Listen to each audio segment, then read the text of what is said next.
Je dois vous parler aujourd'hui des matériaux de réemploi et de recyclage. En l'occurrence, là, on va parler plus spécifiquement de parquet de réemploi qu'on a mis en œuvre sur l'opération Jaguar.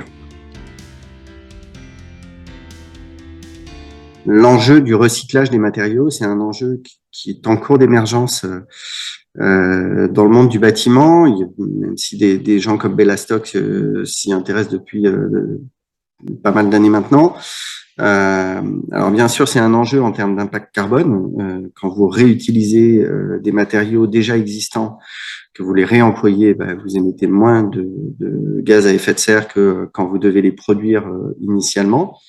C'est aussi un enjeu en termes de ressources. Là, on est sur un cas d'école. Le parquet de réemploi, c'est du bois et le bois, c'est une ressource qui devient précieuse. Et donc, pour ces aspects-là, c'est extrêmement important de pouvoir développer des filières qui réutilisent des matériaux issus de la déconstruction. Tout au long de la chaîne, on rencontre beaucoup de difficultés. La première difficulté, c'est de bien visualiser quels sont les matériaux qu'on pourrait éventuellement trouver et ceux qu'on ne peut pas trouver. Ensuite, il faut trouver des entreprises qui sont d'accord pour rentrer dans la démarche de mise en œuvre de matériaux de réemploi. Là aussi, c'est pas très simple. Elles sont pas habituées à ce type de démarche. Enfin, et ça, c'est pas une petite affaire, il faut réussir à convaincre les assureurs d'assurer le projet malgré ces matériaux sur lesquels, bien sûr, on ne peut pas avoir de fiches qui précisent exactement les caractéristiques du produit.